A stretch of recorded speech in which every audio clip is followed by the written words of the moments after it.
নমস্কার। আজ কোনো গল্প শোনাবো না, কোনো হাসির কথাও বলবো না। আজ শুধু একটা আয়নার সামনে দাঁড়াতে চাই। আচ্ছা, আমাদের স্মৃতিশক্তি কি খুব কমে গেছে, নাকি কোনো এক অদৃশ্য শক্তি আমাদের ইতিহাসকে মুছে দিতে চাইছে? পশ্চিমবঙ্গের প্রতিটি ঘরে আজ একটা চাপা দীর্ঘশ্বাস ঘুরপাক খাচ্ছে। বুকের ভেতর যে জমাট বাঁধা ক্ষোভটা নিয়ে আমি আজ বসেছি, সেটা হয়তো আপনারও। তাই আজ আর কোনো সাজানো সংলাপ নয়, আজ শুধু কিছু রূঢ় বাস্তব আর কিছু না বলা সত্য নিয়ে সোজাসুজি কথা হবে। আমি সুদীপ্ত আখ্যানের আরও একটা নতুন পর্ব নিয়ে হাজির হয়েছি আপনাদের সামনে। আজ আমি আপনাদের সামনে এসেছি একটু অন্যরকম মন নিয়ে। সাধারণত আমি অজানা ইতিহাস বা কোনো জায়গার গল্প বলি, কিন্তু আজ আমার বুকে যে ভার জমেছে সেটা আর চেপে রাখতে পারলাম না। আজ কোনো স্ক্রিপ্ট ধরে কথা বলবো না, যা মনে আসছে সেটাই বলবো। কারণ আমার মতো পশ্চিমবঙ্গের প্রতিটি মানুষের মনে আজ এই প্রশ্নটাই ঘুরছে, আমরা কি ভুলে গেছি নাকি ভুলিয়ে দেয়া হয়েছে? 1947 সাল, দেশভাগ। এই শব্দটা আমাদের কাছে শুধু একটা ইতিহাসের তারিখ নয়, এটা আমাদের ঠাকুরদা ঠাকুরমাদের বুক ফাটা আর্তনাদের প্রতিধ্বনি। রাতারাতি আমরা উদ্বাস্তু হয়ে গেলাম। এপার বাংলা ও ওপার বাংলা শুনতে ভালো লাগলেও এর পিছনে লুকিয়ে আছে লক্ষ লক্ষ মানুষের কান্না। পূর্ববঙ্গ থেকে দলে দলে মানুষ যখন সব হারিয়ে পশ্চিমবঙ্গে এলো, তখন তাদের জন্য কি ছিল? মাথার ওপর ছাদ ছিল না, পেটে খাবার ছিল না, ছিল শুধু অনিশ্চিত ভবিষ্যৎ। আর সেই সুযোগেই পশ্চিমবঙ্গের মাটিতে এক নতুন রাজনীতির জন্ম হলো। মানুষের কষ্টকে পুঁজি করে কিভাবে ক্ষমতা তৈরি হয় তার জ্বলন্ত উদাহরণ আমাদের এই পশ্চিমবঙ্গ। তারপর এলো 1971 সাল। আমাদের পূর্ব পাকিস্তানের ভাই বোনেরা নির্যাতিত হচ্ছেন। গণহত্যা, ধর্ষণ, এক বিভীষিকাময় অধ্যায়। টিক্কা খানের মতো দানবরা যখন বলছিল আমরা জাতিগতভাবে বাঙালিকে বদলে দেব, তখন কারা পাশে দাঁড়িয়েছিল? কারা তাদের নিজের ঘরে ঠাঁই দিয়েছিল? কারা নিজেদের পেটের খাবার ভাগ করে নিয়েছিল? আমরা, এই পশ্চিমবঙ্গের মানুষ, আমাদের ভারত সরকার, আমাদের সেনারা। 435 জন সেনা শহীদ হয়েছেন।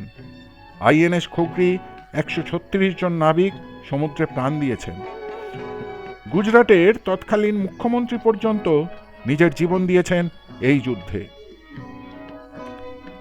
শুধু তাই নয়, দেশের অর্থনীতিতে রক্তক্ষরণ হয়েছে।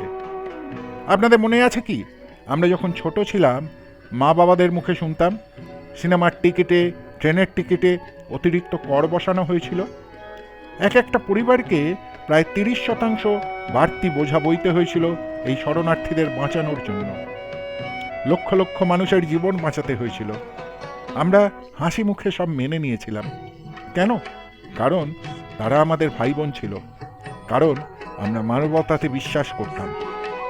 জর্জি হ্যারিসন আর রবিশঙ্করের কনসার্ট থেকে যে অর্থ সংগ্রহ হয়েছিল, সেটা কাদের জন্য? বাংলাদেশের জন্য। ইস্কন মন্দিরের সন্ন্যাসীরা 5 বছর ধরে ক্ষুধার্ত মানুষকে খাইয়েছেন, কাদের জন্য? সেই বাংলাদেশের জন্য। আর আজ কি দেখছি আমরা? সেই ইস্কন মন্দিরটাই গুঁড়িয়ে দেওয়া হয়, দুর্গাপুজোয় মণ্ডপ ভাঙা হয়, সংখ্যালঘু হিন্দুদের ওপর অত্যাচার হয়। যে দেশটা ভারত নিজের রক্ত আর অর্থে স্বাধীন করেছিল, সেই দেশই আজ চোখ রাঙায়। পাকিস্তানে সুরে সুর মিলিয়ে ভারতকে গালমন্দ করে। এটা কি প্রাপ্য ছিল আমাদের? এই পশ্চিমবঙ্গের মানুষের প্রাপ্য ছিল এই অকৃতজ্ঞতা? যখন তিস্তার জল নিয়ে কথা ওঠে, তখন বাংলাদেশের দাবিকে বড় করে দেখানো হয়, কিন্তু পশ্চিমবঙ্গের কৃষকদের কথা ভাবা হয় না। যখন অনুপ্রবেশের সমস্যা নিয়ে কথা বলি, তখন আমাদেরই মৌলবাদী বলা হয়। এটা কেমন বিচার? আমরা কি নিজেদের অধিকারের কথা বলতে পারবো না? আমরা যখন সীমান্ত দিয়ে চোরাচালান আর বেআইনি অনুপ্রবেশের কথা বলি, তখন আমাদেরই দেশদ্রোহী তকমা দেয়া হয়।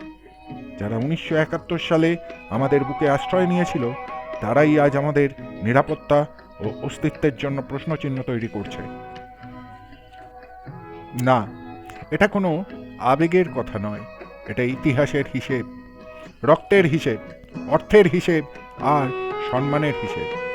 আজ যখন দেখি কিছু লোক গর্ব করে বলে ইন্দিরা গান্ধী পাকিস্তান ভেঙে বাংলাদেশ বানিয়েছিলেন, তখন আমার একটাই প্রশ্ন করতে ইচ্ছে করে, ভারত কি পেয়েছিল?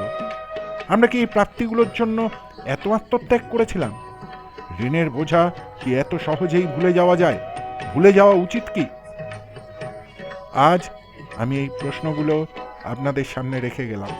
আপনারা ভাবুন, আপনারা নিজেদের চারপাশের দিকে তাকান। আমরা বাঙালি, আমরা আবেগী, কিন্তু সেই আবেগের পিছনে যে আত্মত্যাগ আছে, যে রক্ত ঝরেছে, যে অর্থনৈতিক মূল্য দিতে হয়েছে, সেটা কি এত সহজে ভুলে যেতে দেব? আমি জানি না, কিন্তু আমার মন আজ কিছুতেই এটা মেনে নিতে পারছে না। হয়তো এই প্রশ্নগুলোর কোনো উত্তরই নেই, কিন্তু প্রশ্ন করাটা জরুরি। আমাদের ইতিহাসকে মনে রাখাটা জরুরি। আজ এইটুকুই বলার ছিল। সবাই ভালো থাকবেন আর নিজেদের ইতিহাসটা মনে রাখবেন। জয় হিন্দ।